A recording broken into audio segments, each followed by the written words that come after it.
final feature of TeamPlaybook is generating your game planner, or that one-page have-all sheet that shows all your plays that you'd like to call in a game situation in every situation.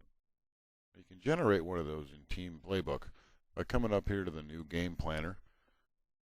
Click that icon and it'll bring you up a screen that looks very, very similar to the game script creator that we had talked about in the previous video.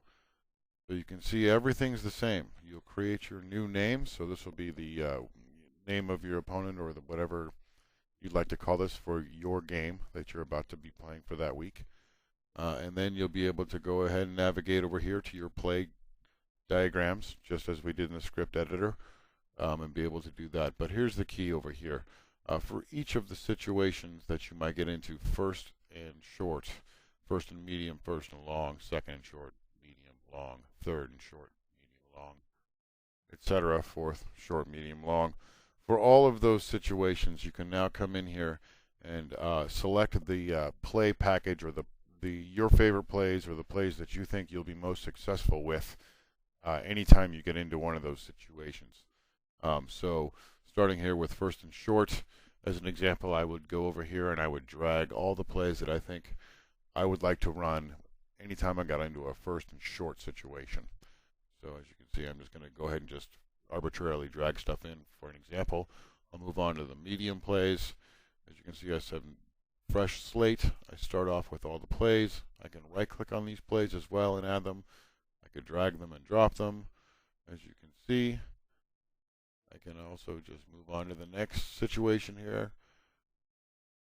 And as you can see, I'm going through each situation, so this way I have a nice organized plan. So no matter when I get into these situations, if I get stuck, I can look at this sheet at a glance, and you can see I'm just dragging and dropping, dragging and dropping. Now you can shuffle things around inside here if you want to adjust the order of these plays by priority. So you always want to have the play that's your favorite at the top, and then work that way. You can shuffle around. You can delete the plays if you make a mistake. I'm just right now going through all the situations, so there's really nothing new. I'm just clicking every single one of these situations and just dropping some plays in here so I can get some plays for a printout. So you can see here, we've dropped in all the plays. The filters do apply as well, so if you wanted to print out just a game plan and use it for practice, you can filter on those. You save your game plan there. You give it a name. I'm going to give it a week 2 because I think I have a week 1 in here that I'm going to show you as an example. Once you're all set, just click that button there, that familiar floppy disk, and you'll notice that when we come into our game scripts, there it is. It's that second one here, week 2 opponent. You're all set to go. I'm going to open up a game plan that I've already created as an example. So it has a lot more plays in it, so we can get something to look at on the printout, so I can show you what it looks like. If you go to this print icon here, it'll generate you the actual one-sheet printout that you can print out for you. And here's what it looks like. And you can see you've got the boxes for each one of the situations. I'm going to try to zoom this up so we can see this a little easier.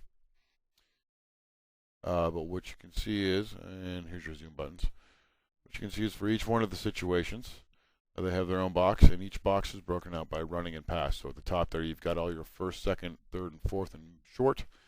There's first, second, third, fourth off to the right and medium, and then long at the bottom there, broken out by running and passing. And depending upon the order that you put them in that script, you could go from your favorite play down to the least favorite. But it's all there for you, so it's kind of your cheat sheet, your master sheet that you take down at a game. And anytime you get into any one of the situations, you just look at that box and you just decide whether or not you're going to run or pass it, and take your pick of that play. It's a great way to make sure you don't miss any key plays that you know you can be successful with, or that you wanted to make sure you had called in the game. And that's pretty much it. Other than that, you could delete any script by opening it up and hitting this red X, and it gets rid of it. You can also right-click it in the tree as well, and a menu will pop up, and you can click delete. And there you go. That's it.